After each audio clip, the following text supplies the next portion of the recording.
Congrats on getting beyond $1 million. What got you here won't always get you there. This is a podcast for entrepreneurs who want to reach beyond their 7-figure business and scale to 8, 9, and even 10 figures.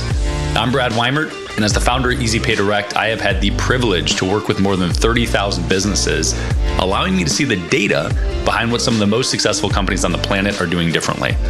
Join me each week as I dig in with experts in sales, marketing, operations, technology, and wealth building. And you'll learn some of the specific tools, tactics, and strategies that are working today in those multi-million, 8, 9, and 10-figure businesses. Life can get exciting beyond $1 million. Gary Nealon, I'm so glad you're in Austin, man. I always love seeing you. Great seeing you as well. That was very emotional, I can tell. I can tell you're very excited to see me. I feel like I see you a lot. I don't know why. You do. Sometimes. So I could go a lot of directions with this, but we've been a part of a few different business groups together, spent a lot of time together socially, and the social component came because you sold your business a few years ago and have just been gallivanting around the world since. It's RTA Cabinet Store. I actually didn't start it with the intent of it being a large business. It was more, so the first business I bought at the age of 29 failed miserably. So my intention with the cabinet company was to literally just pay back the people that I borrowed money from. I got some people to give some money in, put the money in. When that went under, I was like, okay, if I can start a company online while I'm working and make $30,000 a month or $30,000 in sales, I could pay that back in like 2 years, 3 years or whatever. So I literally had a scarcity mindset of more of just, I need to pay people back. Like I never thought I would actually turn into what it was. And when we sold, it was doing, I think, 42 million a year or something like that. So from 30,000 a month to 42 million a year, I huge feel like difference. that's pretty good. Yeah. Slight difference. And I actually have some of the cabinets downstairs, which is That's hilarious. right. Yes. That's right. We did ship you some. You did. Okay. But still, why cabinets? So the connection for the cabinets was my business partner at the time in the first company that failed, his uncle was importing cabinets and it didn't even have a website or anything in it. So I reached out to him and I was just like, hey, my background, my degree was in marketing and information systems. And I really thought I want to get into web building. So I reached out to him and I was like, hey, can I build you a website? And he was like, these things won't sell online. It was like a very antiquated industry. People still went into showrooms and everything. And he just didn't understand the whole internet concept. So he's like, if you want to do it, you could do it. He's like, I'll supply you. And then I was like, you know what? I'm going to fucking prove this guy wrong. Like he can sell anything online if you have the right marketing. It's just, what is that marketing angle? So, it was really like, I was like, I'm going to do this and just figure out if I can master this or at least grow it to the point where I can pay everybody back and then continue doing whatever else I do. Okay. So no budget, no budget, no money, lost everything. Lost the last company. Yeah. And you decided that you wanted to sell a large bulky item, which you have to have a warehouse for, to consumers direct from online, which you were told wasn't possible. Yeah. Okay, great. That sounds smart, like right? Sounds like a great plan so far. And so, but out of that was born, I think out of necessity, often are born really creative, interesting ideas. And so talk about the construction of sort of, I'm going to call it a marketing plan, but you can correct me on that phrase. If there was no plan initially, I'll be brutally honest with you. So what was the path for marketing? The path to start was, obviously I didn't have any money. So I needed to figure out how do I get eyeballs and traffic without having any budget? Because I knew I couldn't run Google ads. I'd get slaughtered if I did. And to little like prehistory to that, I was running ads for the health industry and stuff like that. So I understood Facebook ads and Google ads, but I knew that in a new niche, there would be a learning curve and I'd lose a bunch of money. So I understood content creation and SEO. Those are two things that I really kind of studied over the years. So I was like, okay, I don't know anything about cabinets. So if I can read about them and understand them and write content around that, that should resonate with people that don't understand it either, because the average homeowner doesn't understand it. So I was working a job. I went back into logistics, which was what I was in for like 10 years. Went back into that in a sales position, and I was traveling. So when I'd be in a hotel room, I would just literally sit there and write content at night. I was pumping out a couple articles a week and spinning them different directions and doing a bunch of SEO work for them. And, so suddenly we started growing a ranking on Google, and then we started getting organic eyeballs. Back then, Craigslist was still popular. So I was using Craigslist as a free avenue. For what? He ended up becoming my ops manager, but it was me, him, and this other guy would sit around with a 30-pack of beer and just write Craigslist ads all over the country and just post them every day. New ads. For what? Inexpensive kitchen cabinets, discount kitchen cabinets, just run ads. And we just sat there and we would just, emails started coming in. And then we would kind of coach them on, well, we only have a limited supply on this, but we have all these other ones over here. Crazy. Still cheaper than what you would pay if you went to Home Depot. And then, we started developing a marketing angle. Like, okay, we're starting to figure out what's attracting eyeballs on these ads, on these Craigslist ads. Maybe that's our angle that we use for then Google ads and Facebook ads and everything. So, Craigslist was sort of our test market, I guess you would say, for it. Why? How did you go down that path? I wouldn't think, you know what I'm going to do. It's funny because I stumbled upon something recently, which is I've been hiring, and hiring has become increasingly difficult in 2022. Basically across the board, everybody I talk to is like, the volume of applicants has gone way down. And so for a role that we're doing, I was looking at, all right, well, I've got to just have a stopgap until I can hire more staff up. So I posted some stuff on Upwork, similar to Craigslist. Yeah. I'm not looking for a long-term. Turns out, crazy amount of applicants because they're all sort of in the gig economy, right? Yep. They have ownership of their own roles. But it turns out a lot of them would love the long-term proposition. So unlikely avenue, but why, how did you fall on Craigslist on this? I think it ended up coming out of just SEO research. I was like, just looking at, where are people actually finding cabinets? Like, what are they doing? How are they searching? And as we started posting, we started getting, as we started doing SEO, one of the things with the kitchen industry was that people would get multiple quotes because it's a fairly large purchase. If you go to like a custom cabinet maker, you can spend up to $100,000 on a kitchen, even more. So they want to get quotes. And one of the things we'd always just ask is like, where else have you seen ads or what were you doing? And I don't remember who it was. One of us hit on it. They were like, man, that's like the second or third person that said they searched Craigslist first. And I was like, well, let's kind of dive into that. So we started, searching through Craigslist. I'm like, man, there's a lot of people that are just selling like a couple cabinets. Like they might have extras or leftovers. I was like, what if we, without being shady, actually posted that we have kitchen cabinets and stuff, but we actually have a whole portfolio of them so that when they come in, we could actually give them quotes on multiple things instead of just what the ad would say. And that's kind of how we started it. And then we started just advertising more of the cheaper than Home Depot, cheaper than the box stores kind of angle. You mentioned spinning articles. So many people probably aren't going to know what that is. Context. So you were writing 2 articles a week. Sure. How did you get them out into the world? Yeah. So it wouldn't, this was back when, I don't even know how many Google updates there have been since this, but back then you could take the same content, modify it slightly, like switch around some of the sentences, change some of the context in it. And I had an article spinner that would literally just take it, massage it into different angles, and then post it on up to 100 different sites. So, which was a piece of software. Yeah. Wouldn't work now, just because the algorithm's so much smarter. But what would be taking that article and pushing it into an AI engine like Jasper. There are you could do it. You could probably use AI. One thing that still works is spinning it into multiple forms of content. So, I was writing back then, but you can then take that into an audio file, video file, PDF, PowerPoint, which is what we actually still do that now. Spin it into multiple forms of media because everybody tends to absorb information differently. Some want to read it, some want to listen to it, some want to watch it. So that still works. So in a way, we still kind of do spin content. We just don't do it on the scale that it was. We were doing, like, I had software that I would write 3 or 4 articles a night, dump it in there, and then while I was sleeping, it was just doing its work. So it was a little bit easier back then. Maybe. I think, sure, yes. But the question is how it applies today, right? And I think you gave some of the answers there, which is you can still chop it up. And now it's splintering content, right? Yeah. Now it's taking that same thing and pushing it into all the social channels, transforming it into an image with audio behind it or segments of video or whatever, right? Yeah.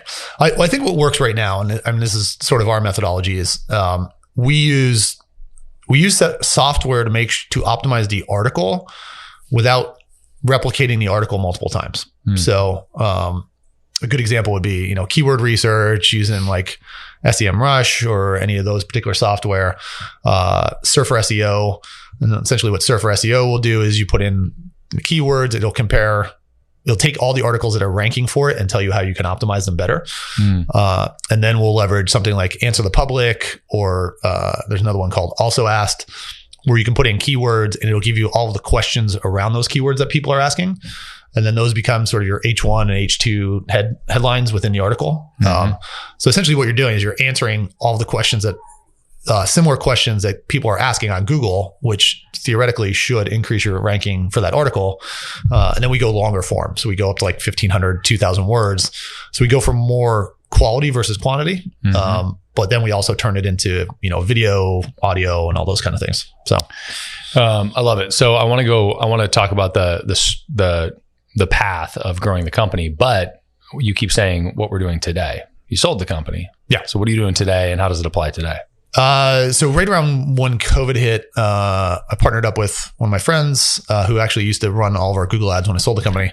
And we started buying up pet brands. So when I say pet brands, obviously the pet space boomed during COVID. Everybody went out, got dogs from the shelters. Yes.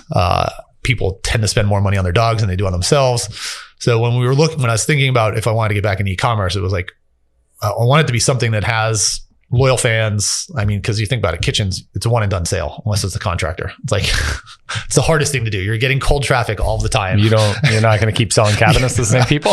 I mean, occasionally you get like bathroom vanity out of them or something, but like they weren't remodeling their kitchen multiple times. So I was looking for like an industry that had that sort of repetitive marketing, could put them into recurring revenue or something like that. And pet space is, one of the top ones. So we started buying up pet brands, and we now have eight brands, some supplement companies, shampoo and conditioner lines. We're moving into like pet insurance now and ESA letters and those types of things. So emotional support animals. Yeah. You know that the professor is a dog model, right? He's a dog model. It's a true story. Yeah. Yeah. He is on the homepage of one of our clients. Well, CBD why is he not taking brands. any pictures for us? I don't understand that. You didn't ask, man. I think he'd be happy to. We'd have to ask him. You'd have to give him a BALL, but I could do that. He would do it for that. Okay. So you dug in with SEO, and I actually think that the original launch of RTA and the path, eventually, I want you to keep going with it because where you went with the SEO was interesting to me and how you built the whole brand. But so you figured out Craigslist, you did some ads, but you also had kind of a long-term SEO play. Yeah. I mean, so the interesting thing about that, e-commerce back then was that nobody was really doing it the way they were doing it for like digital products. So I was going to all these conferences and I was hearing people talk about, ebooks and all this different stuff. And I was like, one thing that I think of my skill set was that I can go to these events and listen to somebody talk about something that was totally unrelated to my industry. And I'd be like, now how do I take what they're doing and spin that into what we were doing? Yes. So that's really what became a lot of it. So then for my SEO strategy, which actually still works today as well, I just started writing press releases about everything that we were doing. If we brought on a new cabinet line, wrote a press release about it. If we hit a certain sales number, wrote a press release about it. And then one day I get a random call from a producer for an HGTV show, and they're in a pure panic because the show they were filming, the cabinet company that was supplying them dropped the ball and they weren't going to be able to get them. I think they needed them like 5 days, some ridiculously short time in California. And I was like, I could do that. And they're like, are you sure? I was like, I could, if you get it to me right now, I can get it to you in 5 days. And I didn't know how I was going to do it, but I just figured I was going to do it. So I called in a couple favors in the logistics industry. And I was like, I need you to like air freight these things for me, the cheapest that you can. Do it as a favor or whatever. I need them in LA by this date. And we did it. So like the producers were super happy with us. And the show was actually a very popular show. So when the show was over, those producers all went to like different shows. So that one show turned into like 4 shows. And then 4 shows turned into like 8 shows. Crazy. So at one point we were doing probably 50 episodes a year of different shows. And we were supplying the cabinets. And all I wanted was the content, because user generated content is extremely hard to get even now, but back then it was almost impossible. And, with a kitchen, if they got it today, they may not install it for 2 months. By the time the kitchen's done, it might be 4 months. They're not even thinking about sending them back pictures or anything like that. For us to get high quality video from these TV shows, and we got to know the producers so well that they would actually film a little segment just for us, even though it wasn't going in the show. So we started getting this really good content that we could use for our ads and everything else. I was like, I'll supply you with them all day, because I couldn't hire somebody to produce the stuff that they were doing. So that became a major traffic source for us, was just all these shows. Because then I could spin that. I could target their customers. I could do a whole bunch of stuff on Facebook and Google back then. So that became a main driver for us. Was awesome traffic source, actually. Well, so how did you leverage that? You just said target them on Facebook. What was the mechanism for that? So we would take, let's say a snippet of the TV show. We would target, obviously, anybody that watches the shows, anybody that's followers of the hosts or any of the people in the show. If the show was in a particular geographic area, we would target that geographic area and be like, hey, so-and-so from Michigan was just on the show. Here's a little clip about it. And then we just ran all of our Google ads, and we'd usually have like the host of the show say something really nice about the cabinets or be talking to the homeowner. So it just came across as very genuine because it wasn't scripted. It was literally just the host just rambling. That's awesome. Yeah. So it was just really, really good content that we were getting from them. I wish I could figure that out in the pet space now. Yeah. Well, right. You can, and it didn't come across as contrived at the time. Yeah. Right. But that's a good question. How do you engineer that stuff? Yeah. I mean, towards the end, they all started to realize the value. I think it was also the fact that HGTV and DIY Network were just kind of taking off at that time. So the shows were just desperate they didn't have a budget. Like anything they can get for free was like a huge bonus for them. So back then I could negotiate anything. I'd be like, okay, I want, high quality pictures of the whole kitchen, like these angles. I want a 30-second clip. They're like, sure. I'm like, can I be on the show? They're like, yeah, like just come out. Like towards the end, it was like, well, we have a big budget now, so we don't really want to give away anything. Like we're not going to give the content for you. We'll actually pay you for the cabinets, but we'll only pay half price. So we weren't getting nearly as much as the value. We just get like, our name at the end of the show, but it was still driving traffic. So, but okay, frame of reference. When was this time period? So this would have been, 2018 is when I sold. So this would have been probably for the 7 years prior to that. Got it. Okay. So 11 to 18, A, really good run. B, one of the cool things about today is that, so you managed to get into actual networks and network television in an era where network television mattered in some capacity, right? The good news about today is that I feel like, and of course this is, I haven't gone down this road, but there are a fuck ton of influencers or pseudo influencers that do such things that you could probably strike those deals with today. Yeah. I mean, we definitely leverage influencers. It's a little bit harder, in my opinion, area to navigate because, one, most of their audiences aren't truly audiences that are following them. They're just fluff. Two, they think they know what they're doing, but like when you want content, like trying to direct them on what exactly you want and what you get back is completely different. We've been leveraging veterinarians in the pet space, which I think lend more credibility to what they're saying versus influencers. They're just like, hey, I bought my dog this whatever widget and he likes it.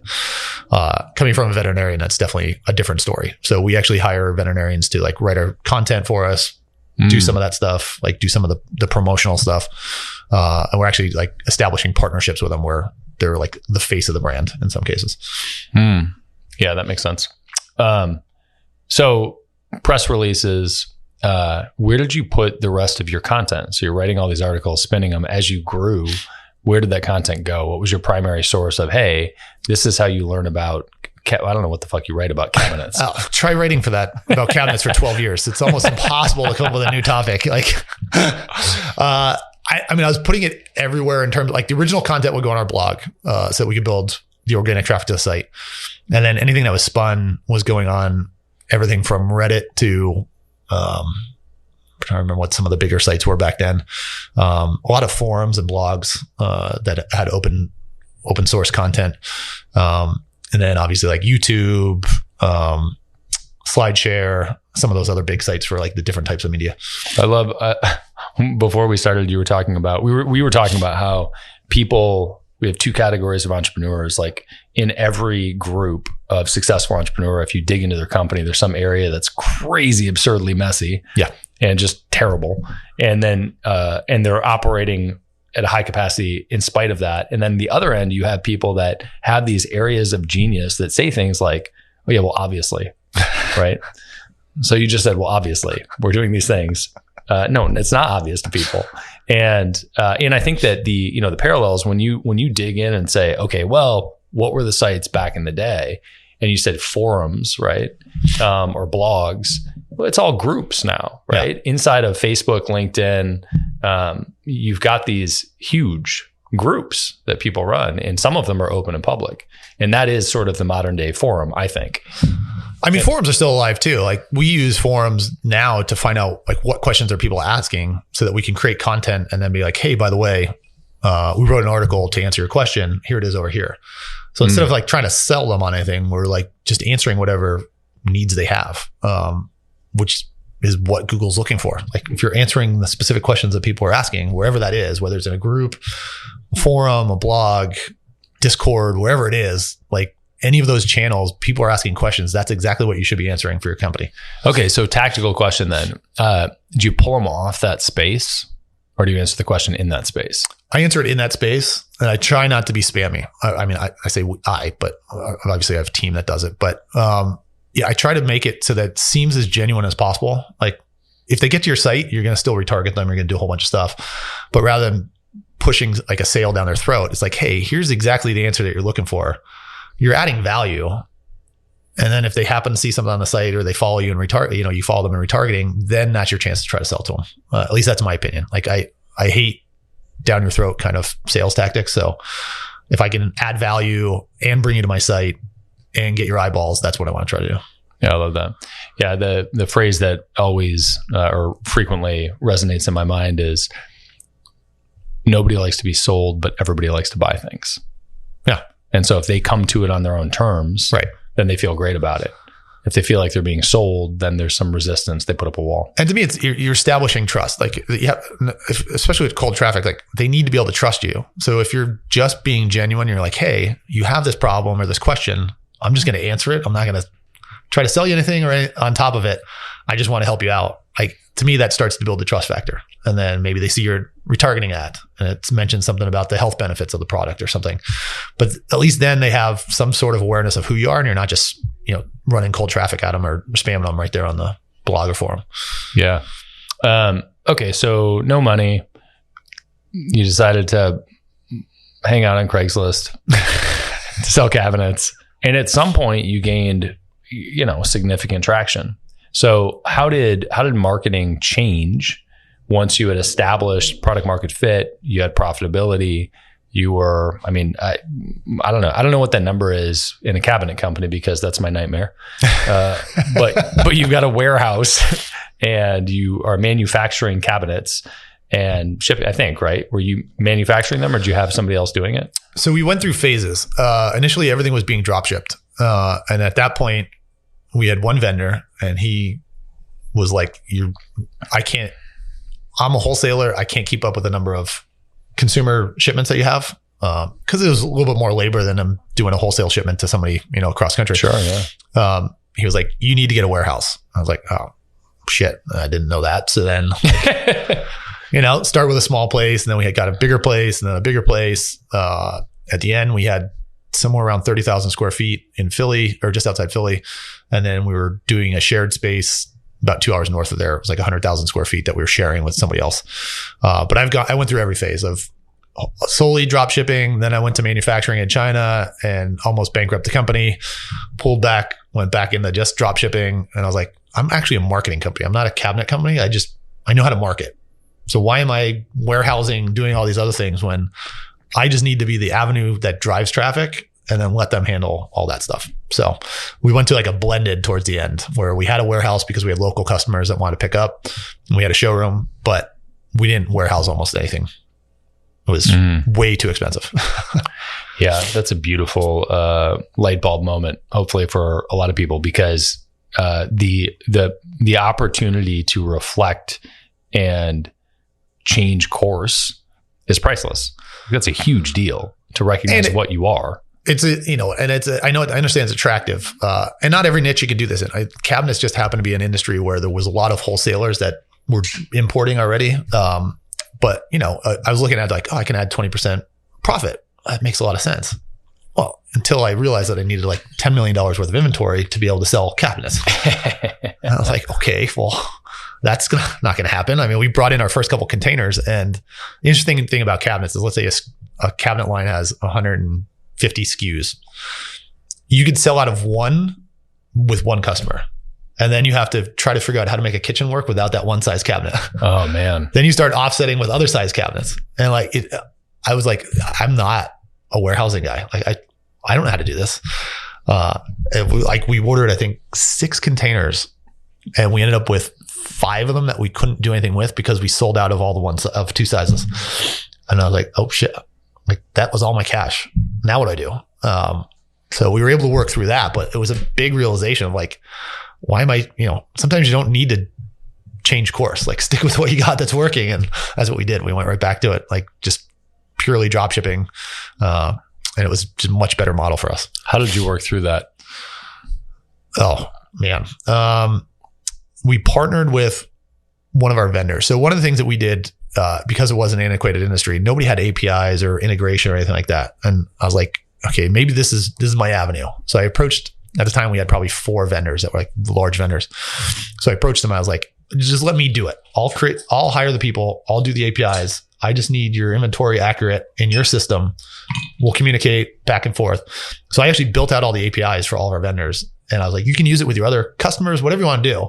I just wanted to have real-time inventory so that when I'm selling something, I don't have to wait 5 days to find out that you're out of it. Like I just want to know that day and update our system. So that's what we did. We started building tech to solve all the problems in the industry that we wanted solved. For your vendors. Yeah. Huh. And for just to streamline the company. Because when I sold it, I think we had 12 people in-house and maybe 15 that were like outsourced people on a $40-some million company. Yeah, that's awesome. So I want to, anything that I thought I could replace 2 people with technology, like I was all about it. I was like, let's create an app. Let's do this. Let's do that. So we did it for logistics. We figured out that to write a bill of lading for a trucking company was taking on average like 4 to 5 minutes per bill of lading. Well, when you're shipping 600 kitchens a week, that's a lot of time. So we created software that actually pulled all the like all the dimensions, weight and everything, and built out the bill ladings for us so that all they had to do is click 2 buttons. It would print everything out. I don't know the words you're using right now. So bill lading is the paperwork you need to give to a trucking company so that they understand what is being shipped. Are you saying bill lading? Bill of lading. Bill of lading. Yes. Yeah. Good Lord. We can go deep on jargon here if you want. Horrible. That's horrible. To simplify it, if you think about a UPS shipment, it's the documents that you would use for UPS, except it's more detailed because they need to know the value, claims, loss opportunity, and there's classifications. There's all this other for stuff. Insurance, insurance, et cetera. Yeah. Okay. Because trucking companies damage a lot of stuff. So that makes sense. I mean, I've moved a couple times. They want to know whether it's electronics or whether it's cotton. Like there's a huge difference in like how they charge you and everything else. So anyway, we created software that literally would pull all that into a document so that it was a 2-button click that anybody in our office could do. So now we didn't have somebody dedicated to doing it. It was just whoever in customer service just had to hit 2 buttons. Man, there's an amazing lesson there, which is that had nothing to do with the core competency of your business, right? You're actually solving somebody else's inefficiency and problem. Yeah. But it's to your benefit. So the other one that we did an app, it's a real simple app, but you'd ship something it would get there and the trucking company would be like, no, that's how they handed it to us. I was like, I don't think we put a forklift right through the middle of a pallet. But so I created an app that our warehouse guy would just, I called it tag to order. He would put the order number in. He would take 5 pictures of the pallet. It would upload in our system. Customer could see that. So then when it arrived, they would use the same app, take 4 or 5 pictures. And then when the trucking company was like, well, no, you gave it to us damaged. We're like, well, no, here's how it shipped. Here's how it arrived. And it almost eliminated our claims ratio. I was like, unless we did something really stupid, like they couldn't argue with us. Like we had documentation. So when we went to argue claims, we eliminated all that process. Cause that was like, you'd file it. They'd say you did it. Then you'd have to go back. You'd have to like negotiate. Well, now there was no negotiation. It was like, here's what we gave you. You can see the pictures. Your driver signed that they picked it up like that. And that's how you delivered it. So that's beautiful. Yeah. Yeah, that's beautiful. I think a lot of humans certainly, and entrepreneurs, because they're not humans, right? Have this situation where something happens and they just bitch about it. And they just are stuck in this cycle of this thing is fucked up, blah, blah, blah. And I think the thing that I look for in leadership are the people that don't live that way, right? And honestly, in every area of my life, the people I look for in people to be around are the people that are trying to solve the problem. And they're looking for, how can I impact the outcome? Whether greatly or a little bit, I believe there's always something that you can do to impact the outcome. But I struggle in business to, when I see things like that, to allocate that much time towards it, to say, okay, you know what I'm going to do now? I'm going to solve all of my vendors' problems. Yeah. Because I think it's the path to fix I think it also something. had to be, I mean, these were major pain points for us at a certain time. It would, like, you know, if it was, how do I turn your light switch on without touching it? It's probably not going to impact my life that much. So I'm not going to focus on that. But something that was like literally costing us tens of thousands of dollars. Yeah. It's like, wait a minute, if we just fix this, our profitability goes up. Yeah. That's a no-brainer to me. Like if it's a big enough number. Well, that makes total sense. And where my head goes with this right away is, when you're building things like that, I think about, is this a pain point for other people in my space? And do I want to keep it as a unique differentiator, or do I want to try to sell it to the rest of the market? Yeah. Did you think about that? Where did you go with that, if you did? So what I realized at one point was that once I realized that we're not a cabinet company, we're a marketing company, I was like, man, the tech is what's most important. So to kind of jump ahead, when I sold the company, when I originally put it on the market, I was getting about a quarter. I was getting offers about a quarter of what I actually got for the sale price. And it was a completely shitty process, just like real estate, where you put it on the market for a price, somebody comes in, they try to find everything that's wrong with it so they can negotiate down the terms. So when I pulled it off the market, I was like, man, we're actually not only just a marketing company, we're a tech company with all the stuff that we built, who just happens to sell cabinets. Like you can plug in any physical product into this network that we've built, because we built our own CRM. We built our own shopping cart solution. I was like, it's the tech that's important, not the cabinets, not the sales numbers, the email list. I think that was my big takeaway from that company. If I could, I don't regret anything about it, but if there was one thing I would do, I would have separated all that tech and kept it. But at the time I was just like, I'm creating value to the company, I'm just going to give it with it. But in reality, I should have kept it and just licensed it off to other people and everything, because it was a solution that other people had the same pain point. And I think that's one of the keys is like, if you're going to build tech around something like that, is like, it's great if you build it for yourself, but try to solve problems that other people are going to have a need for. And then you can spin that off into something else. So it's, I'm pushing into the future here, but it sounds like that was a huge part of the ultimate acquisition, was that they bought the tech. Yeah, because when we went back to the market, we were going to like strategic buyers and PE firms and saying, if you had a company that was doing X number in revenue, but they also had all this tech that you can use for all the other companies you owned, what would that be worth to you? And then they were setting the price. So in reality, we sold more as a tech number for the EBITDA, as a multiple of EBITDA, versus an e-commerce company that just would have gotten like 2 to 3x multiple. Yeah, that's awesome. So big factor in it then. Yeah. Well, and so then that's a balance, right? Because you were able to sell it. You were able to sell the core company at a higher multiple because the tech came with it. If you had spun off and created a different tech company, the value of the initial company may or may not have been the same. Yeah, right? I think when I say that, because when I look back now, like there's some of the apps that we created, like they didn't even use them. So I think those kind of things I should have just during the negotiation process been like, is there anything here you're not going to use? Because I'll just keep it. And then I could have used it for other stuff. But at this point, it doesn't really matter. I'm happy with what I got. Well, sure. Okay, so back to the path of bootstrap the hell out of things, writing articles, spinning, getting on Craigslist, etc.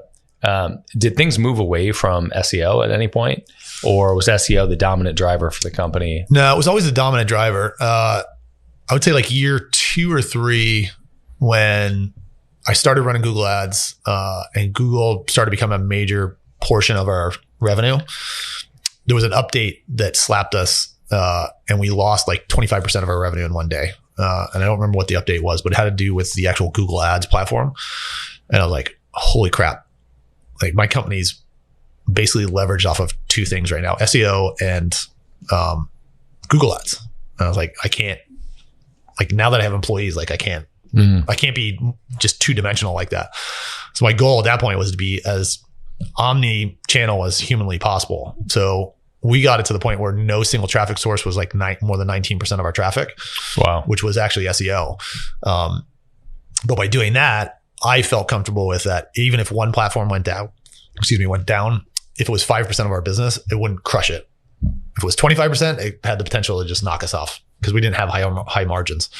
So I wanted to be as diversified as possible. SEO was still our main driver in terms of traffic, but we were on every platform that you can imagine, like every marketplace, every ad platform, anything that we could do for traffic. Did you basically, did you take the same messaging and just push it out to a whole bunch of different platforms and drive to the same sort of landing page? No. So what I started doing was I focused on anytime we would bring on a new platform, I'm like, who is the audience and how is it different from what we're doing right now? Because when we did a deep dive on our customer base, we realized we really had multiple customers. And that was the differentiator, I think, for us from a marketing standpoint, was that people were just running ads. It was like, buy kitchen cabinets. Well, the homeowner was using different jargon than the contractor. Contractor's using different jargon than the home builder. And then you have like real estate agent and everything else. So it's like you have all these different types of customers that have very specific language when they're buying, and they have very different reasons for buying. Even within the home, the dynamic of the wife and the husband, the wife is going more for the aesthetics and everything else. The husband's going for the quality and lowest price possible. So just rephrasing some of the language we were using completely changed our conversion rates, cost per acquisition, and everything back then. So then I started looking at each platform. Like the audience on Bing is significantly older and everything else than it is at the time on Facebook, just like it is now on Instagram, is much younger than Facebook. So you can't use the same, at least in our industry, you couldn't use the same language across the board because they had very different reasons why they're buying. Like somebody that just bought their first home is very different than somebody that's had a home for 30 some years and has some money put away and wants to upgrade to something different. So it was really understanding who our customer was, and then whatever platform we were going to, how do they compare to that audience, and what is the language we have to use that's different? So I would say that's one lesson for anybody that's running ads right now, is like, if you're running the same message across all platforms, odds are you're losing out on a lot of conversion rate, or even just how much you're getting charged per customer, because each platform is so dynamic and different that like you have to use different language for each one. Yeah, that makes sense. I would also think that where they are in the buying cycle is relevant. Were you targeting people? Were you trying to get a direct response from people of, hey, I want to buy a cabinet right now, click and buy? So that was the other thing I noticed, was that everybody was always going for the person that is already looking for kitchen cabinets. And I was like, how do you target somebody that you don't even know if they need them yet? And they may not need them for a year. So one of the things we started doing is looking at, we did a deep dive. Like I said, we did a deep dive on our customers, and we figured out like, where can we talk to them ahead of time so that when they have the thought, hey, I might want to remodel my kitchen, our name pops up in their head. So we started looking at the hobbies that they had. So, for the husband, it was like barbecuing, golf, NASCAR, trying to remember what else was there. But anyway, so then for the wife, it was like cooking and baking shows and stuff like that. So we started creating Facebook groups around it so that we can hone in on the audience, have sort of our own niche market, and then we can run ads to them about like, are you thinking about it? So one of the things we started doing with the cooking show or with the cooking channel was we'd run ads. It was like, don't you hate, or do you hate bringing people over to your house because your kitchen's a little outdated, like throwing parties at your house, like you're a little embarrassed about your kitchen. We started spinning that type of angle so that we got people thinking about, maybe I do need to upgrade my kitchen, or maybe I do need to change it. We started looking at tax advantages, like upgrading the value of your home by putting in a kitchen of this size versus going with a custom cabinet. You could add X number of dollars of value to your house. Just looking at different angles that we could have a conversation before they're ready to buy, and then at least get in the door, or at least be one of the options. Because usually by the time they're shopping for it already, if they happen to see our ad, they either bought or in the process of buying. And it's like you have a very short window to actually talk to them about it. I love that. So ultimately, what I heard was at different points in first of all, at different points in the buying chain, the buying cycle, the USP is different. And also, you are finding all of these crazy, like I think about this as sort of long tail, right? You've got the short tail, which is I need to buy cabinet, right? Like whatever the Google search is for that, right? Like how do I buy cabinet, right? Versus all of the permutations that lead up to that. First, just initially the permutations of remodeling a kitchen, right? Remodeling a bathroom, right? I'm renovating my house, all of the keywords around that. But then you're backing way out of that. Yep. Which is the things that lead up to, right? What are the motivators that lead to this, right? How to remove a stain from my bathroom cabinet or something, right? And then when you get to that, the USP for that specific thing is totally different. Yeah. That's a very in-depth content strategy. So I labeled it a couple of years ago, like the wagon wheel approach. And we're actually doing this in the pet space now, because with the latest Google updates and even the iOS updates and everything, owning first party data has become more important, because like the Facebook algorithm's gotten significantly less intelligent because they don't have all that data from iPhones, and it's going to get worse. So owning that first party data is more important than ever now. It's going to become more valuable. So even as we started buying up pet brands, we started buying up blogs in the space. So, we look at blog owners that don't know how to monetize it very well. Can you back up and just touch on iOS 14 for a second? Sure. So essentially what happened was they stopped passing first party data to the algorithm. Apple did. Apple stopped passing first party data to Facebook, Google, and like all these ad platforms that were relying on that information to segment your audiences. Because for a while there, it was super easy to run Facebook ads. Like it didn't take a marketing genius. All you had to do was say, I want a guy that has this hobby, blah, blah, blah, lives in this area.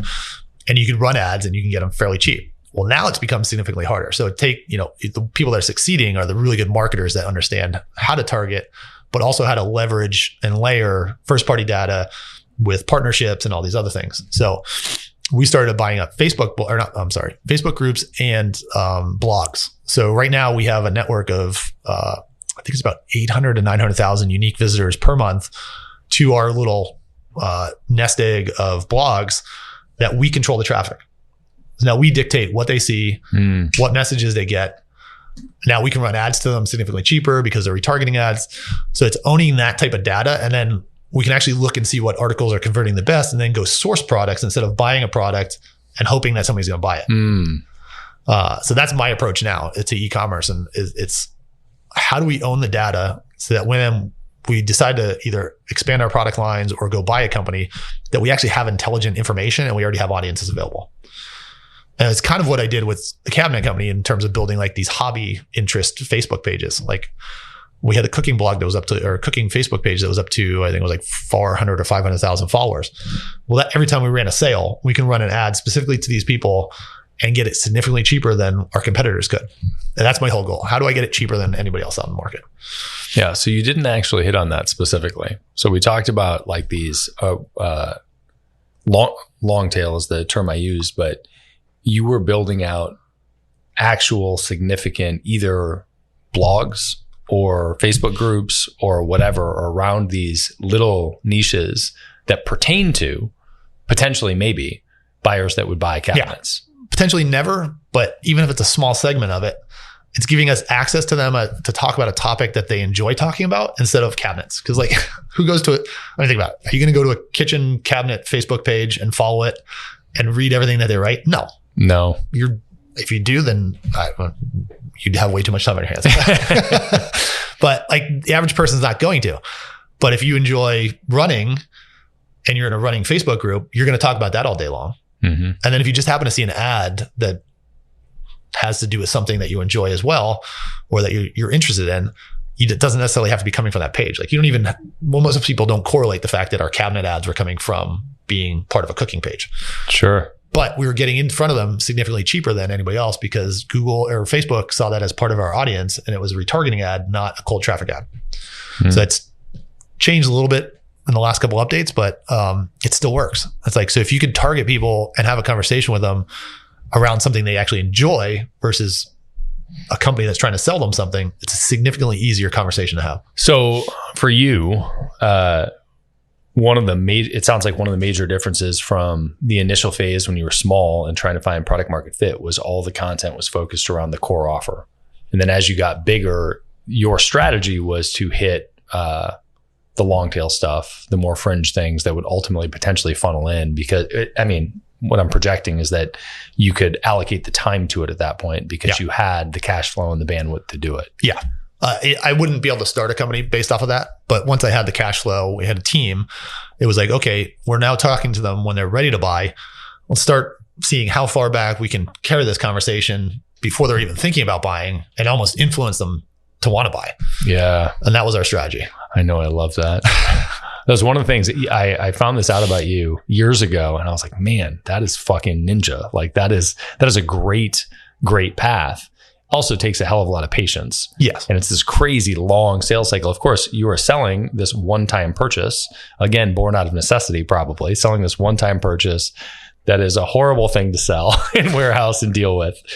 It seemed to work very well. I mean, it's kind of what we're doing now. We're just not building them. We're looking for ones we could acquire. So I'm taking out the ramp up stage of building up that audience and just seeing what can we buy now that we can plug in instant audience, but then also could lead us to future things down the road that we would either build or buy. I love that. So let's talk about that. So you've got exit from the company, gallivants around the world for a while. I'm going to talk about your recent investment in spaceships at some point in the future here. But because I know you own a fleet of spaceships. I own a lot of them now. Yes.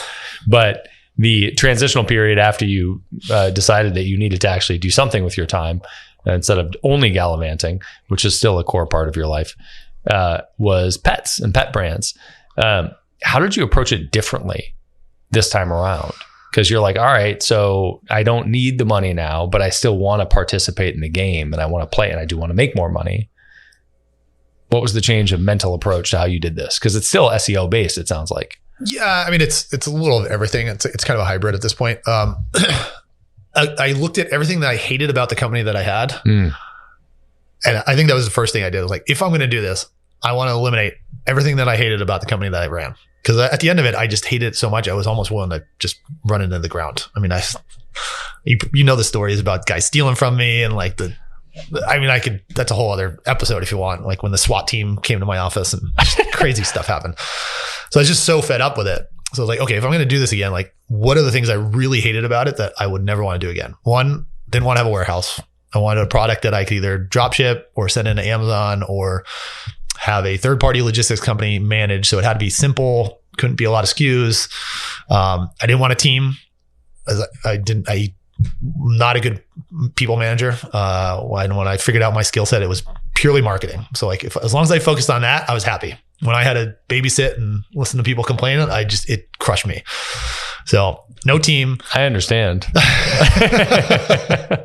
Well, yes. But when you start dealing with warehousing people, I can only imagine like the level of arguments that just occur on a daily basis are it's insane.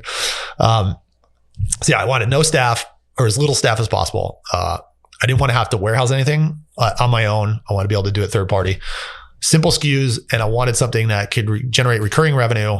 And it had to be an industry that had like raving fans or passionate fans.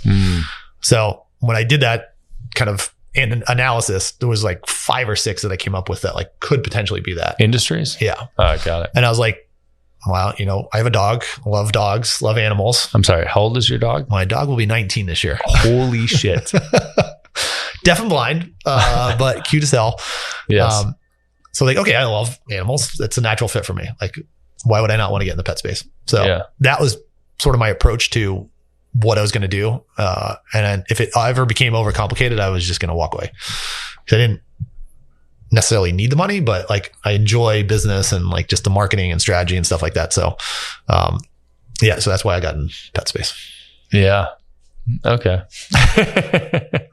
How did your approach to building it change?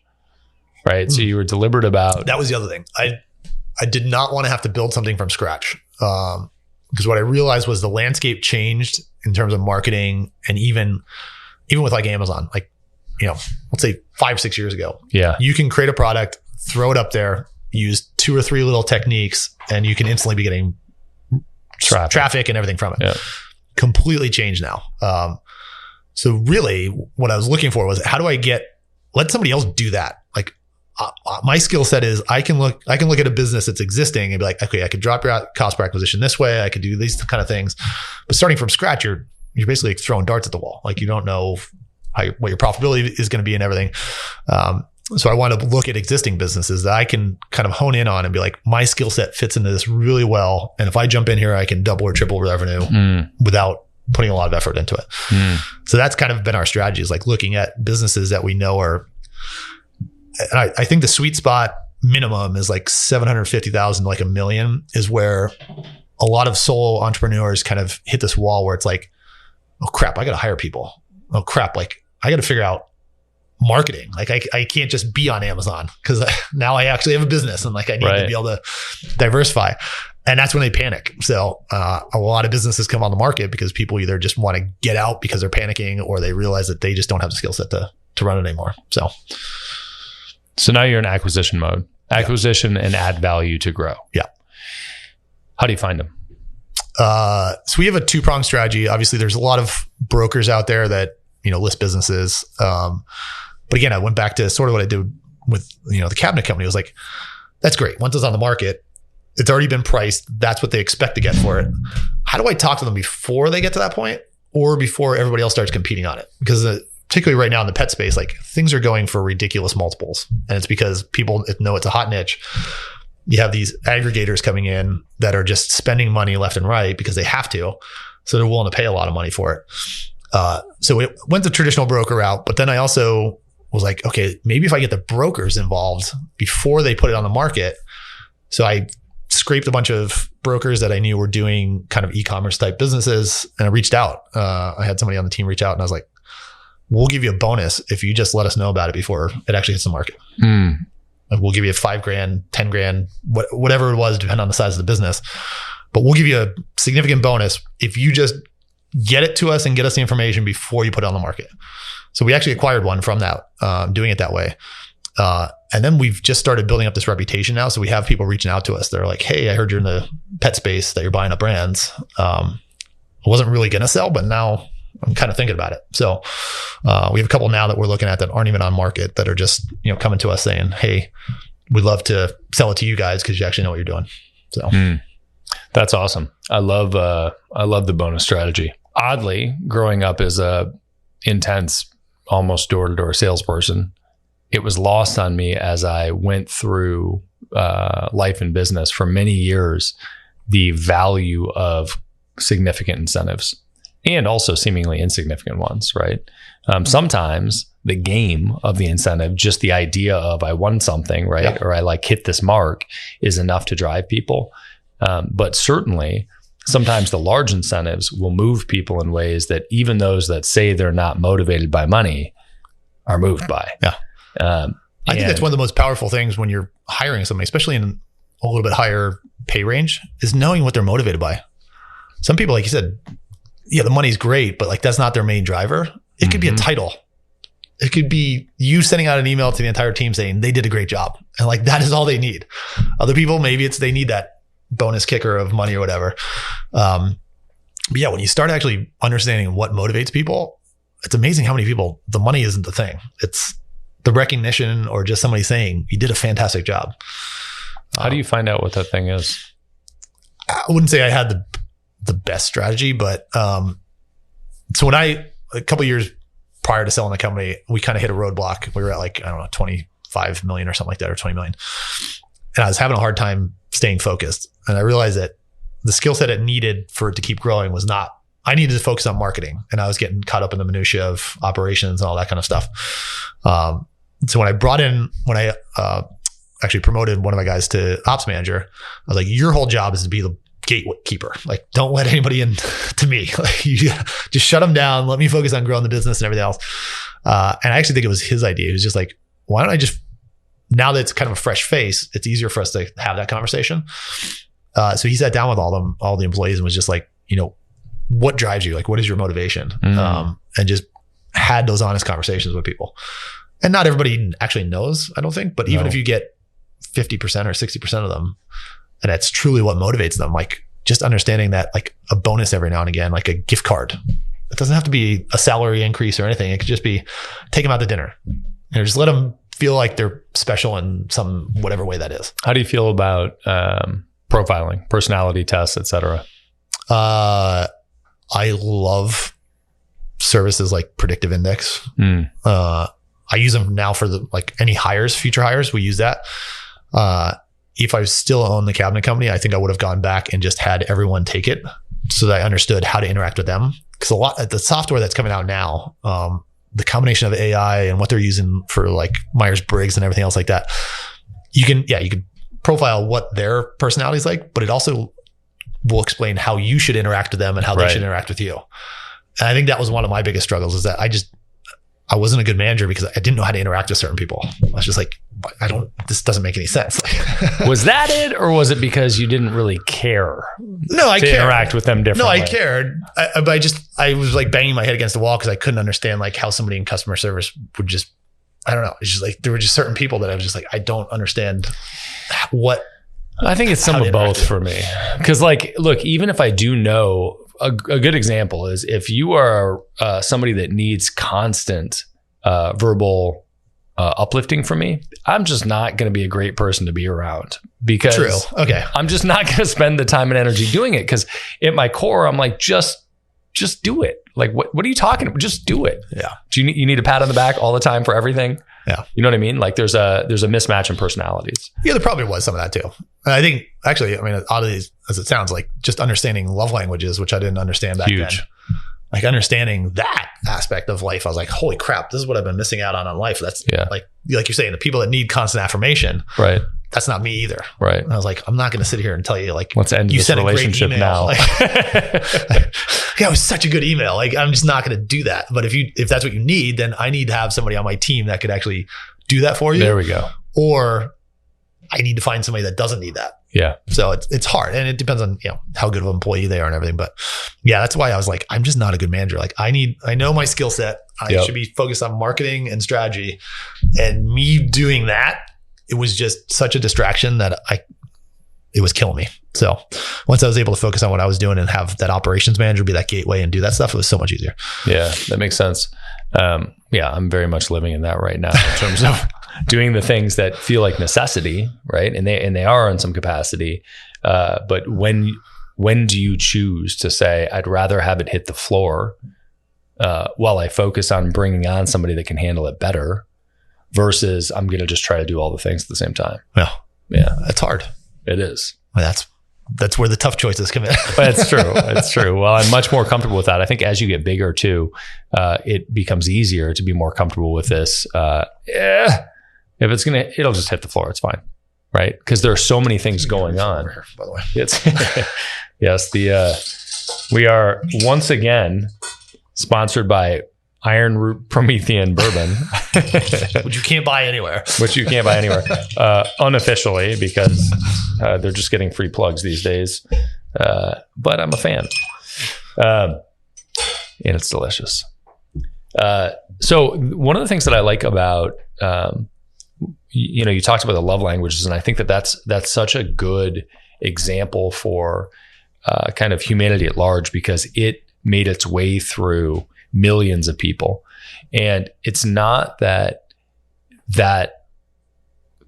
structure is even true in any sort of fundamental human sense. It's just that it's a framework that we can all latch onto and understand and share language around, right? So any of the profiles, whether it's DISC, predictive index, Myers-Briggs, Colby, et cetera, to me, the biggest value proposition, and look, they all have some unique traits and they all have certain things that others don't, but the biggest thing, the foundational thing, is understanding the framework enough so that you can communicate around it, use common language, and make decisions based on that understanding. And if you don't have a baseline understanding of how the framework works, then it's of very little value. Right. Yeah. So like we used DISC for years, but like I didn't really get it. Right. And it was like I could see this. I had some cursory understanding of a high D and what that meant. Right. It was like, okay, well, they're going to make decisions quickly, fast. They're going to be kind of hard charging. And that's about it. That's about it. Right. And so like certain roles, it would make sense to have that. And that's all I got. But I think that if you invest the time to understand the frameworks, I poured an unusual amount of bourbon. No, I did that. You did that. Okay. That was your fault then. That's fine. Well, cheers to that. But if I just spent the time understanding the framework, regardless of the framework, there's tremendous value in that. And I think the crazy thing about that, as I think about it, is that that's one of the things that I see established people in business do a better job of than new people. So when you're brand new in business, one of the things that I see most often is running in 15 directions, feeling like you need to do everything. Every decision feels like it's super important. You're in the weeds. You're trying to overanalyze things. And of course, this is me reflecting on my own behavior, right? And as I've gotten bigger, I think, all right, let me just work on the core things that actually work, right? And focus on that. And that plays directly into just understanding the framework better, right? If you can just get a grip on the one thing and how the one thing works well and keep going into that, you can leverage that a lot more than having this baseline understanding of a lot of things. Yeah. And I also think, just in talking about hiring, I think when people first start out, the two biggest mistakes they make is that they try to hire somebody that can do everything instead of like focusing on hiring somebody that can do like the one big thing that you need done. Because when you hire somebody and you don't give them clear directions, or if you expect them to do everything, they're going to fail.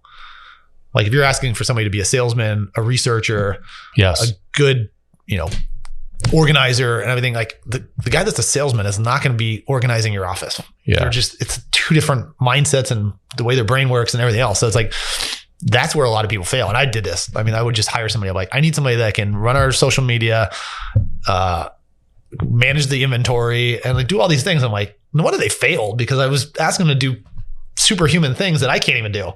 Yeah. So I think that's one of the biggest things, is like not understanding that. And then also the one thing I like about some of these personality tests and everything now is that like I would interview somebody and on paper they'd be fucking fantastic. It'd be like, this is the perfect person. And they would interview great because they would tell me everything that I wanted to hear.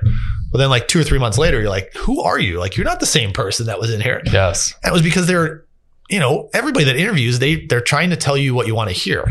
You're not getting their true personality. Whereas some of these tests now, it's like, okay, you're saying this, but like everything you answered is over here. So like, where's this discrepancy and which is the person that I'm going to get? So it allows you to not have to go through like 2 months of, training and everything else, only to find out that they're not the right person. You got to fire them. Yeah. If you understand the framework that you're working with and trust it. Yeah. Right. And if you don't, if both of those things aren't true, then it's of no value, right? It's like, great, I got this little thing, but I don't really know what it means. Yeah. Right. Yeah, I'm totally with you on that. And I also think that this goes back to the commentary around it's okay to let some things hit the ground while you drive in one direction. If you try to hire a salesperson and expect them to also develop the sales program, you're probably going to have a problem. Ask me how I know that.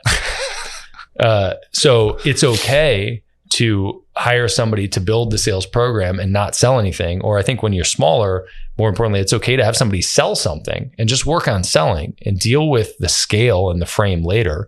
And I think that's true at almost all areas, but certainly, through the 8-figure mark, there are lots of people that get there and don't have concrete systems in place. They've just managed to get there. Right. And on some level, it's okay to keep hiring the salespeople and say, okay, you're just a salesperson. Hopefully at 8 figures, you have the revenue to figure out the management side of things, but run with it. And maybe your system will work better. I don't know. But I think picking the path and not trying to get people to do too much stuff is super relevant. I think it's a great lesson for people. I mean, even now hiring, like, so we just hired a content editor. And I was like, I have a system that I like, but I also wanted them to share their system. And let's compare them and see which one is actually more efficient. Because I'm not going to claim that I know everything. I mean, there's no way that you can know everything about your business. So, bringing on somebody new, see what their system's like, and then just compare the two. Like, maybe they have a better process than you, and you just picked up a gem in that aspect. Yeah. Well, I'd love to keep going, but I think it's time for steak. We were being called by, so I wanted to get into spaceships and banks. Spaceships and banks. Yep. Good combination. Yep. But that sounds like dinner talk tonight. And perhaps another time. But if people want to find more about you or your pet brands, whatever you feel like directing towards, where do they go? The easiest one is just go to GaryNealon.com. I kind of do a brain dump on there. So if you're looking for like tactical marketing stuff, I don't sell anything on it. So you're not going to get spammed with a bunch of shit, but I just do like a brain dump of like stuff that we're doing or stuff that I've done in the past, and kind of systematize it so that like you can actually take it and do actionable stuff with it. So good stuff for marketing. You'll learn about my mistakes, all that kind of crazy stuff I've done over the last couple of years too. I love it. We'll put it in the show notes, and hopefully we'll find out about the story about getting raided. And the SWAT team showing up. That was a great day. We'll record something else about that because I want to hear about it. Brother, it's great to see you as always. Yes, cheers. If you learned one thing on this episode, share it with another entrepreneur. They need to hear it. Also subscribe so that new episodes just show up on your phone. It's a lot easier that way. And if you want the really good stuff, check out our free BAM! Tactics and Strategies course. It's where we curate the best tips, tricks, and tools that our guests know, whether they've shared them on the podcast or not. Just go to beyondamill.com. You'll also find previous episodes and show notes at beyondamill.com.